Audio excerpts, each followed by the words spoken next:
বাংলাদেশের ক্যাম্পে আরেক প্রবাসী ফুটবলার উপেক্ষিত সাবিনারা। আগামী মার্চে অস্ট্রেলিয়ায় নারী এশিয়া কাপ। এই টুর্নামেন্ট সামনে রেখে সপ্তাহখানেকের সাময়িক ক্যাম্প শুরু করেছে বাংলাদেশ। আজ সকালে ফিটনেস কোচ লর্ড ম্যাক্রনের অধীনে অনুশীলনও হয়েছে। বাংলাদেশ দলের আজকের অনুশীলন সেশনে ছিলেন সুইডেন প্রবাসী নারী ফুটবলার আনিকা রানিয়া সিদ্দিকী। টুর্নামেন্টের এক মাস আগে প্রাথমিক নিবন্ধন করাতে হয়। আনিকার বাংলাদেশি পাসপোর্ট থাকায় বাফুফে এএফসি পোর্টালে রেজিস্ট্রেশন করিয়ে রেখেছে। দিন দশেকের ট্রায়ালে ফর্ম ও ফিটনেসে উত্তীর্ণ হলে আনিকা থাইল্যান্ড ও অস্ট্রেলিয়ায় ঋতুপর্ণাদের সফরসঙ্গী হতে পারেন।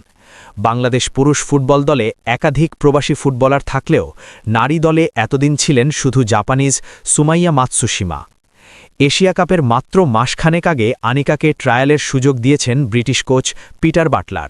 অথচ বাংলাদেশ দলের সাবেক অধিনায়ক সাবিনা খাতুন, কৃষ্ণা রানী সরকার, মাসুলা পারভিনের মতো পরীক্ষিত ফুটবলারদের ক্যাম্পে ডেকে পরখ করার প্রয়োজনই মনে করেন না তিনি।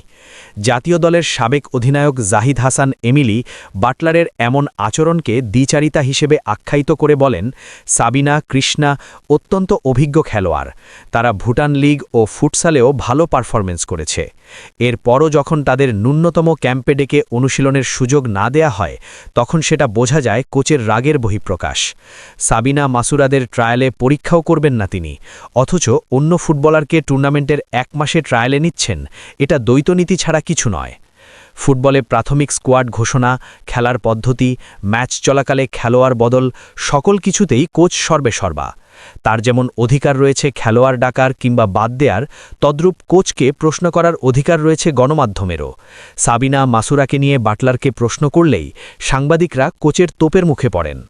আনিকা ট্রায়ালে কিন্তু অন্য সিনিয়র ফুটবলাররা এত কিছুর পরও ক্যাম্পে নেই কেন?